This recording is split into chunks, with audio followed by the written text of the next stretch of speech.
કદાચ એવું કહી શકાય કે હનુમાનજીની છાતી ખોલીને જોઈએ તો રામજીના દર્શન થાય, ગૌતમ સ્વામીજીની હૃદય ખોલીને દેખીએ ને તો મહાવીર સ્વામીના દર્શન થાય.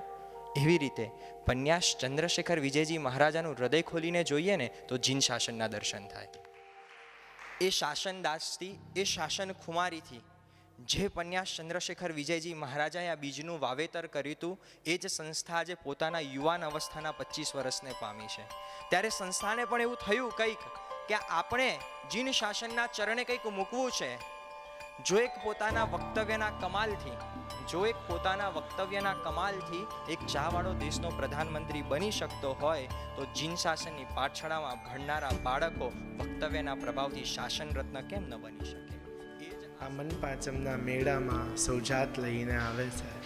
આ મન પાંચમના મેળામાં સૌ જાત લઈને આવે છે. કોઈ આવે છે સપના લઈ, કોઈ રાત લઈને આવે છે. કોઈ ફુગ્ગાનું ફૂટવું લાવ્યા, કોઈ દોરાનું તૂટવું લાવ્યા, કોઈ અંગત ફાડી ખાનારું એકાંત લઈને આવે છે. આ મન પાંચમના મેળામાં સૌ જાત લઈને આવે છે. અહીંયાના જે કોમ્પિટિશનનો આપણો ટોપિક હતો એમાંથી બાળકોનો પ્રતિસાદ આપને કેવો મળ્યો? મને લાગ્યું કે આટલી નાની ઉંમરના બાળકો ખૂબ જ એગ્રેસિવલી અને કન્વિક્શન સાથે બોલ્યા, એસ્પેશિયલી ધ ટોપિક્સ ઓન વેસ્ટર્નાઇઝેશન. તો બહુ જ સરસ રીતે એમને એમના મતો રજૂ કર્યા અને વી વર વેરી હેપી ટુ જજ the event. All the participants were very good. ધીમે ધીમે વૃદ્ધિ પામી તું વૃદ્ધ થા, કાં સર્વસ્વ તજી તું બુદ્ધ થા. સ્નાન હો ઘરમાં કે ગંગા તટે, શરત માત્ર એટલી કે તું ભીતરથી શુદ્ધ થા.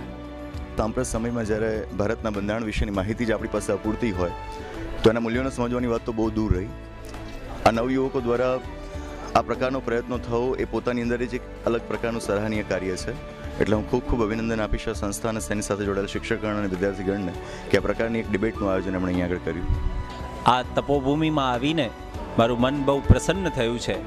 મેં અહીંની બધી પ્રવૃત્તિઓ જોઈ, એના વિશે સાંભળ્યું અને બધું જોયું.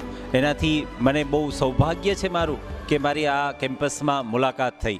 દુકાળમાં માણસાઈના સર્જન સાથે તથા રાષ્ટ્રપ્રેમ, ધર્મપ્રેમ, સંસ્કૃતિ પ્રેમ અને પશુ પ્રેમ જેવા આદર્શોનું ભારતના ભાવિમાં ઘડતર કરનાર ઉપવન એટલે તપોવન સંસ્કાર પીઠ. મને એવું લાગે છે કે આને હું કોમ્પિટિશનના નાના ઢાંચામાં નહીં ઢાળું. આ બાળકોની પ્રતિભાને ખીલવવા માટેનું એક સુંદર મજાનું આયોજન છે. પોતાના વ્યક્તિત્વનો વિકાસ થઈ શકે, પોતાના વિચારોને રજૂ કરી શકે અને ગુરુમાની જે કૃપા ઉતરતી હોય એ દેવગુરુ ધર્મના માત્ર શબ્દોના માધ્યમે નહીં પણ એને જીવનમાં અહેસાસ કરવાની અને લોકો સુધી કરાવવા માટેનો આ એક સુંદર તક હતી. એ બાળકોને આપે પૂરી પાડી છે. એટલે આપ સૌનો અભિવાદન, અનુમોદના અને અભિનંદન. સંકટ ભયે જિંદગીથી હાર નાયો હું નથી, સાગર ડુબાડી દે તેવો કિનારો હું નથી. માએ સદા અજવાળવા છે અંધાર ઘેરા પંથ સૌ, ચમકીને તૂટી પડે એવો સિતારો હું નથી. કેમ્પસ બહુ સરસ છે અને અમદાવાદ અથવા ગુજરાતમાં આવા કેમ્પસ બહુ ઓછા છે.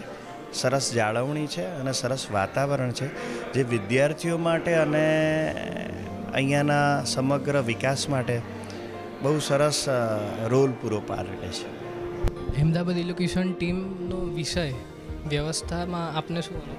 હા, વિષય તો ખૂબ જ ચેલેન્જિંગ હતા. જે સ્ટાર્ટિંગનો જે વિષય હતો એ પણ અને અત્યારે જે સ્વતંત્રતાનો ખૂબ જ ચેલેન્જિંગ વિષય હતા અને એ બહુ જ ડેલિકેટ સેન્સિટિવ વિષય હતા અને એ અમને ખૂબ જ મજા આવી. એ તૈયાર કરવામાં ખૂબ જ રસ પડ્યો અને એ કહ્યું ને કે સ્ટાફ તો બધું અહીંયાનું ઓર્ગેનાઇઝેશન અને જે મેનેજમેન્ટ હતું ખૂબ જ સુંદર હતું. તો પ્રકૃતિના આનંદમાં અત્યારે આપણે જોઈએ તો ઇંગ્લિશ સોંગ પ્રત્યે લોકોનું બહુ ખેંચાણ થઈ રહ્યું છે. પણ જ્યારે હું અંદર આવ્યો ત્યારે મેં મેદાનમાં ગાયોને જોઈ, આગળ જે વૃક્ષો પર પંખીનો કલકલાટ જોઈને મને એવા આનંદની અનુભૂતિ થઈ અને મોરના ટહુકારાને જોઈને હું એ જાજ પોપ સોંગને ભૂલીને હું પ્રકૃતિના આનંદમાં શાસ્ત્રીય સંગીત સાંભળતો એટલો મને આનંદ થયો છે. ये बहुत अच्छा कार्यक्रम था. इनमें बच्चों में जो लीडरशिप देखने को मिली वो एक नया अनुभव था कि बच्चे कितना भी पढ़े लिखे हों लेकिन 3 मिनट में अपनी बात पूरी कह देनी और सार में कहनी, ये अपने आप में एक लीडरशिप है। और ऐसे कार्यक्रम करने से बच्चों के अंदर का जो टैलेंट है वो बाहर आता है और बच्चे धीरे धीरे आगे बढ़ते हैं। और मुझे लगता है कि कार्यक्रम बहुत अच्छा था और हर स्कूल में हर जगह से कार्यक्रम होने चाहिए ताकि बच्चों को लीडरशिप बाहर निकलने का मौका मिले।